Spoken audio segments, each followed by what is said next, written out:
महाराष्ट्रातील जिल्हा परिषद अंतर्गत कार्यरत राष्ट्रीय ग्राम स्वराज्य अभियानातील कंत्राटी कर्मचाऱ्यांनी आपल्या प्रलंबित मागण्यांसाठी जिल्हा परिषद गोंदियासमोर धरणे आंदोलन सुरू केले।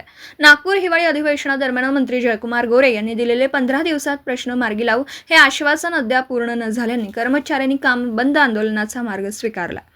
या कंत्राटी कर्मचाऱ्यांना अनेक महिन्यांपासून मानधन प्रलंबित, सेवा संरक्षणाचा अभाव यामुळे काम बंद आंदोलन पुकारले असून आज काँग्रेसचे नेते नाना पटोले यांनी गोंदिया जिल्हा परिषदेसमोर या कर्मचाऱ्यांची भेट घेतली।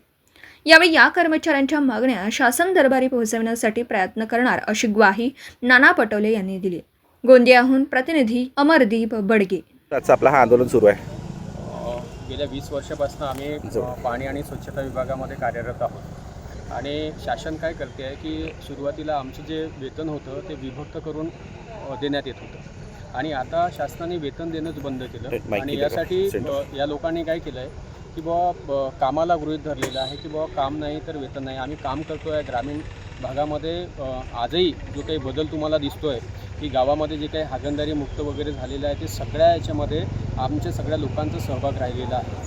दुसरी महत्त्वाची गोष्ट 5 महिन्याचे वेतन न झाल्यामुळे आता आम्ही सगळे लोक आर्थिक अडचणीमध्ये आलेलो आहे। मुलांचे शिक्षण असतील, आईवडिलांचं आजाराचा औषधांचा खर्च असेल, बँकांचे हप्ते असेल, सगळे या ठिकाणी थकीत झालेले आहेत आणि त्याचा फटका आम्हाला बसतो आहे। एकीकडे वेतन नाही आणि दुसरीकडे मानसिक ताण, अशा या दुहेरी संकटामध्ये आम्ही आता या ठिकाणी सापडलेलो आहे। त्यामुळे आम्ही या ठिकाणात जे आंदोलन उभं केलं आहे त्या आंदोलनाचा एकमेव उद्देश असा आहे की बुवा आमचं गेल्या 5 महिन्याचं जे वेतन आहे ते वेतन देण्यात यावं, वेतनासाठी विशेष तरतूद करावी आणि आमचे वेतन कधीही थांबवू नये या संदर्भामध्ये उपाययोजना करावीत। मॅटमध्ये आम्ही जो काही केस दाखल केलेला आहे तर त्या केसच्या अनुषंगाने आम्हा सगळ्या लोकांना म्हणजे आता जी आमची वय झालेली आहे ती आम्ही एजबार झालेलो आहे। मग अशा परिस्थितीमध्ये आम्ही दुसऱ्या ठिकाणी काम करू शकत नाही आणि पाणी आणि स्वच्छता हा निकडीचा विषय आहे। त्यामुळे आम्हा सर्व लोकांना या ठिकाणी कायम करण्यात यावं।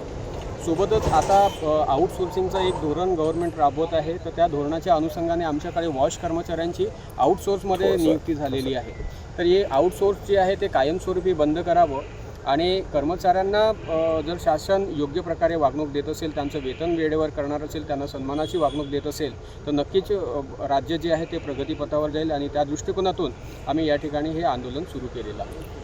दिशा मिश्राम, काय सांगाल कुठल्या मागण्यांना घेऊन आजचं हा आंदोलन सुरू आहे आपल्या ठिकाणी? मागण्याबद्दल असं आहे की मागील 20 वर्षापासून जवळपास आम्ही सगळे कर्मचारी कामं करत आहोत। आम्हाला एकतर वेतन कमी आहेच आहे, पण त्याबरोबर आम्ही जेव्हा मॅटमध्ये 10 वर्षे ज्यांना पूर्ण झाली आहेत असे कर्मचाऱ्यांना सेवेत सामावून घ्या हा जो मुद्दा घेतला होता त्या मुद्द्यावर पण मॅटने निर्णय दिलेला आहे। याच्यावरही शासनाने आजपर्यंत काही केलेलं नाही। दुसरं महत्त्वाचं म्हणजे आमच्यापैकी सगळेच लोक आम्ही दौऱ्यावर जातो आणि आम्हाला दौऱ्यावर गेल्यानंतर आम्हाला अपघाताची कुठली सुरक्षा नाही आहे, आम्हाला उद्या भविष्याची कुठली विम्याची सुरक्षा नाही आहे, आम्हाला कुठलंही पेन्शन किंवा काही आहे नाही। म्हणजे समजा आजच्या घडीला आमच्यापैकी एखादा व्यक्ती दगावला तर त्याचा परिवार, त्याचं सगळं कुटुंब रस्त्यावर येईल याच्यात काही दुमत नाही आणि म्हणून ही सुरक्षासुद्धा आम्हाला असणं गरजेचं आहे, मला एवढं वाटतं। मुंबईला आंदोलन त्याबद्दल काय सांगाल? 9 तारखेला सगळे लोक आझाद मैदानात मुंबईला आंदोलन करणार आहेत आणि त्यामध्ये हे आमचे रखडलेले जे वेतन आहेत 5 महिन्याचे हे होणं गरजेचं आहे। पण त्याचबरोबर आम्हाला सेवेत सामावून घेणे आणि त्याचबरोबर आम्हाला ज्या सुरक्षा आहे ते कर्मचाऱ्यांना असायला पाहिजे। गव्हर्नमेंट कर्मचाऱ्यांना ज्या सुरक्षा आहेत तर त्या सगळ्या सुरक्षा आम्हाला भेटाव्यात याकरता आमचे सगळ्यांचं आंदोलन आहे। आता प्रधान सचिव पाणी पुरवठा यांच्याशी चर्चा केली आणि जे काही लक्षात आलं की केंद्र सरकार, कारण की हे सगळ्या योजना ज्या होत्या या योजना केंद्राशी संलग्नित होत्या आणि त्या आधारावर या कर्मचाऱ्यांचे पगार होत होते आणि त्याच्या आधारावर हे रेग्युलराईज आपल्याला काम पाहायला मिळत होतं।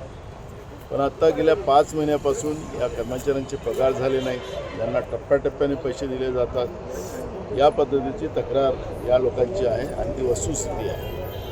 या सगळ्यांना सेवेमध्ये समावेश करण्याच्या बाबत मॅटचा निर्णयसुद्धा आलेला आहे आणि ती मागणी घेऊन सुद्धा हे लोक बसलेले आणि त्याच्यावरची आम्ही चर्चा केली आणि मला वाटतं की या अधिवेशनामध्ये सरकारच्या समोर हे प्रश्न आम्ही मांडू आणि या सरकारला या सगळ्यांना न्याय देण्याच्या दृष्टिकोनातून सरकारने निर्णय घ्यावा ही मागणी आमची राहणार।